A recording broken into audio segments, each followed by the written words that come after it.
In a world of growing degeneracy and insecurity, many people try to find solace in self-improvement.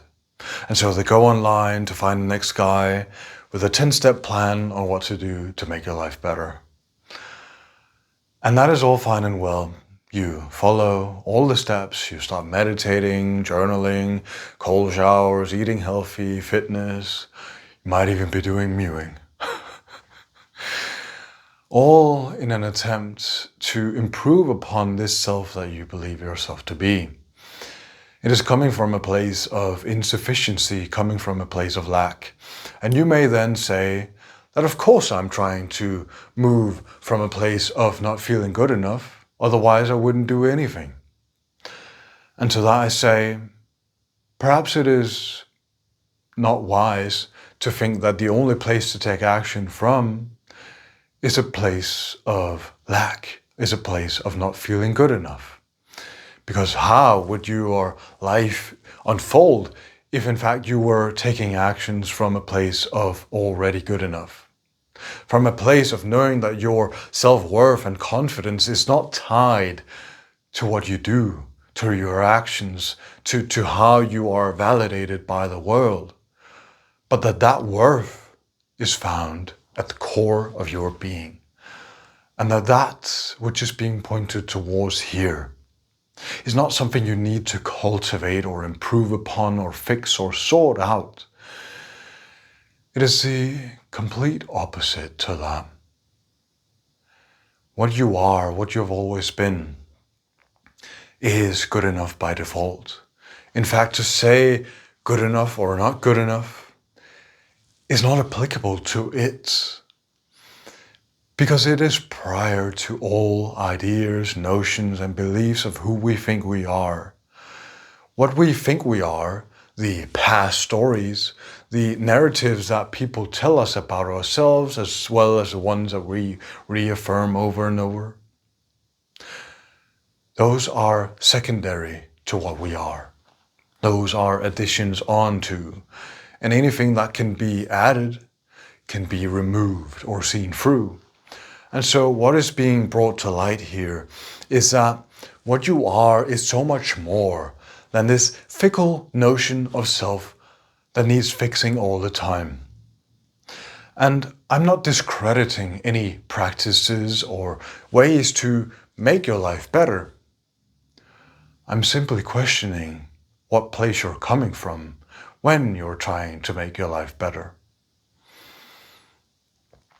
Because when we are taking actions from insufficiency, from insecurity, it will only cultivate more of that.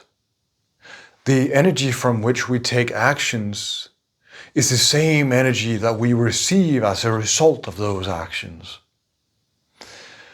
And so perhaps we need to find that which we can have authentic and truthful confidence in. Because confidence means to confide in, to trust in. And so yeah, you can build your trust upon your discipline and the foundation upon which all of your life is built. But that all has an expiration date. That will all come to an end someday. And you know that in the back of your head, in your mind. You know that that will come to perish. And so too will your confidence and self-worth come to crumble.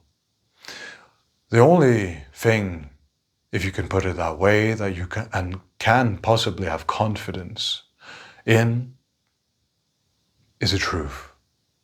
It's the truth of your being, which is the truth that what you are is completely untouched, unfazed, unconditioned, and unqualified, in fact, by the entirety of life.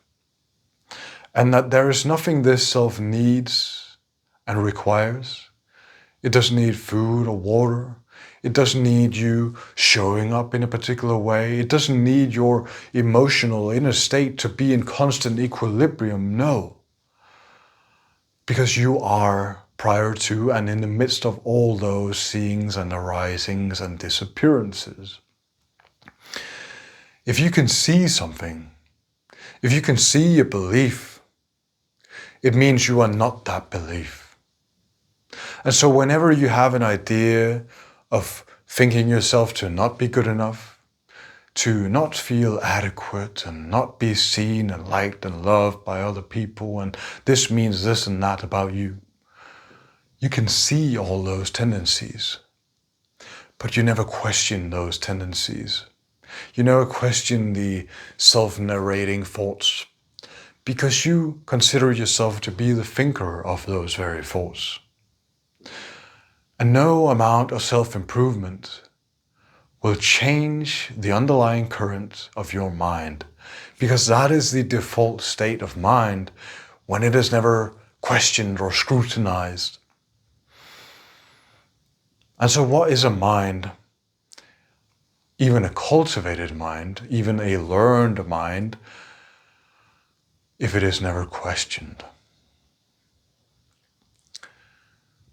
I believe that the true source of self-worth and happiness is not found in things, is not found in actions, is not found through the validation of what all people think is right.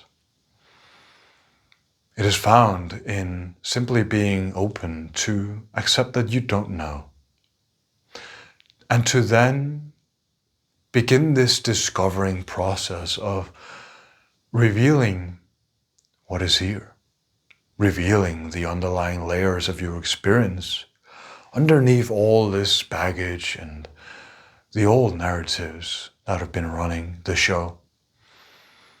What else is there? What is the truth of your being? Because that really is the only solace in this life and world.